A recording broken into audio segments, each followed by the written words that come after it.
Assalamualaikum warahmatullahi wabarakatuh. Salam sejahtera.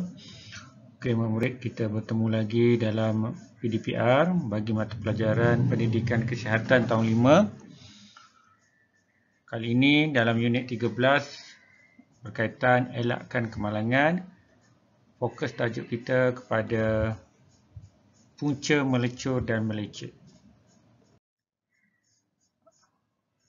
Sebelum kita mulakan pembelajaran kali ini, mari kita lihat apakah objektif ataupun standard pembelajaran yang murid akan capai, iaitu melalui standard pembelajaran 9.1.1, murid dapat menyatakan punca melecet dan melecur. Okey, apakah yang dikatakan melecet? Melecet atau blister adalah keadaan kulit menggelupas kerana geseran pada kulit. Kecederaan ini sering berlaku dalam sukan. Kebanyakan atlet ataupun peserta yang bertanding dalam acara sukan pernah mengalami sama ada ketika mereka mengadakan sesi latihan, ketika dalam pertandingan maupun dalam kita bukan sebagai atlet pun pernah berlaku, iaitu semasa menjalani dalam kehidupan seharian.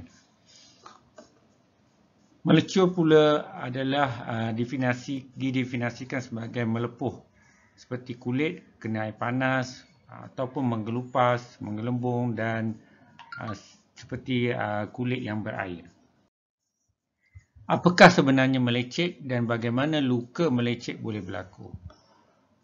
Okey, di sini cikgu tunjukkan gambar permukaan kulit kita lah.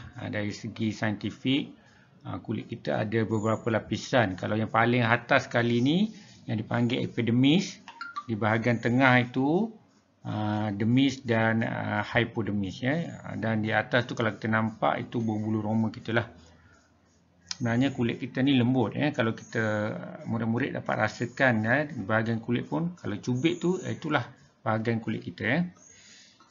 Okey, melecet ni terjadi disebabkan oleh geseran pada kulit, ya. Jadi pembentukan gelembung kecil yang berisi cecair pada permukaan kulit akan terhasil akibat kekerapan geseran yang berlaku di antara pemakaian, antaranya pemakaian sukan seperti stokin atau kasut dengan lapisan epidermis kulit, iaitu lapisan yang paling atas, ya. Sekira geseran terus berlaku, dia akan menyebabkan gelembung itu pecah dan menghasilkan luka. Inilah punca utama menyebabkan berlakunya melecet. Tanda-tanda awal melecet boleh kita lihat pada kawasan yang kita rasa panas ataupun hotspot yang berbentuk pada kawasan tekanan geseran. Bagi atlet ataupun orang yang biasa bersukan, melecet biasanya berlaku di pergelangan kaki, di permukaan atas tumit, belakang kaki, ataupun di kawasan medial ataupun literal di bahagian tapak kaki dan di celah serta di jejari kaki, di celah-celah jejari kaki. Okey, antara faktor ataupun punca utama penyebab kepada berlakunya melecet adalah kerana pemakaian kita ketika bersukan, seperti stokin, kasut yang tidak sesuai, yang terlalu ketat ataupun kasut yang longgar yang menyebabkan berlakunya geseran. Bagi atlet yang melakukan latihan ataupun terlibat dalam pertandingan untuk jangka masa yang panjang, keadaan cuaca panas juga boleh menyebabkan kaki kita berpeluh dan mengakibatkan kasut ataupun stokin berada dalam keadaan basah atau lembap. Ini juga boleh berlakunya geseran dan seterusnya cenderung kepada melecet.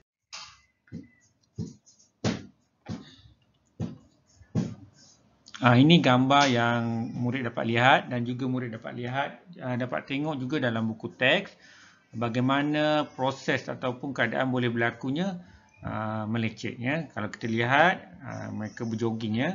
Mungkin kasut yang dipakai itu longgar ataupun terlalu ketat dan akhirnya kesan pada tumit, ya. Okey, seterusnya kita lihat pula apa yang dikatakan luka melecur. Luka melecur adalah antara kecederaan dalam rumah yang sering berlaku terutama kepada kanak-kanak. Okey, luka melecur ni disifatkan sebagai kecederaan teruk pada kulit yang menyebabkan sel kulit mati. Ramai orang boleh sembuh daripada luka melecur tanpa komplikasi yang serius dan ia bergantung pada punca dan tahap kecederaan. Terdapat 3 jenis tahap luka melecur. Tahap pertama, kedua dan ketiga. Kalau dilihat tahap pertama ialah kulit merah dan tidak melepuh. Kalau terlihat, kalau kita terkesan kita terkena bahagian benda yang panas, contohnya periuk ke, kita pegang panas, kulit tu merah. Yang kedua, kulit tu bukan saja merah, dia melepuh dan kulit menjadi menebal. Dan tahap ketiga, kulit menebal secara menyeluruh dan berwarna hitam keputihan. Ini kalau kesan yang kritikal lah, luka melecur yang ketiga, contohnya terkena api dan sebagainya. Okey, ini cikgu tunjukkan bagaimana tahap melecur tahap 1, hanya lapisan luar kulit sahaja yang kita dapat lihat kesannya kulit menjadi merah, sakit dan sedikit bengkak. Kulit kelihatan kering tanpa melepuh. Biasanya 3 hingga 6 hari boleh berlaku penyembuhan, dan kulit akan menggelupaslah selepas itu. Okay, terdapat pelbagai punca kepada melecur. Ia boleh disebabkan objek yang panas dan boleh juga disebabkan bahan kimia ataupun elektrik. Sebab biasanya elektrik juga kalau contohnya penggunaan stareka dan sebagainya atau kena renjatan elektrik juga menyebabkan keadaan boleh berlaku pada kulit itu melecur. Antara punca-punca tersebut ialah antaranya lecuran daripada terkena air panas, lecuran kerana bahan kimia, lecuran kerana elektrik, kebakaran termasuk daripada mancis, lilin atau pemetik api. Pendedahan kepada cahaya matahari terlalu lama juga boleh menyebabkan kulit kita terdedah dan boleh berlakunya kesan lecuran. Okay, ini gambar contoh bila berlaku di rumah. Mungkin adik-adik kamu yang masih lagi kecil yang tidak faham, jadi kena biasakan keadaan di rumah ini dalam selamat, terutamanya kondisi peralatan di bahagian dapur lah. Nampak kalau berlaku macam ni, contohnya ditarik satu barang tu yang mengandungi air panas, akhirnya terkena pada tubuh. Ini contoh kesan lecuran pada tubuh. Okey, sebelum cikgu berhenti di sini, murid perlu seperti biasa melengkapkan tugasan yang merujuk kepada topik yang kita belajar pada hari ini. Okey, di sini murid perlu lengkapkan peta iting yang diberikan. Soalan dia, apakah punca berlaku melecur ataupun melecet dan melecur? Apakah punca berlaku melecet dan melecur? Di sini murid perlu senaraikan 6 punca yang boleh menyebabkan melecet dan melecur. Okey, tugasan ini murid buat dalam buku latihan pendidikan jasmani dan kesihatan. Okey, kita sampai di penghujungnya. Di sini seperti biasa cikgu nak ingatkan, murid perlu menyiapkan tugasan yang diberikan. Murid boleh hantar melalui Google Classroom ataupun melalui Telegram atau WhatsApp bagi nombor yang tertera. Dan seperti biasa cikgu nak ingatkan juga, pastikan murid amalkan amalan menjaga kebersihan dan kesihatan diri supaya kita berada dalam keadaan yang selamat dan tenteram di rumah.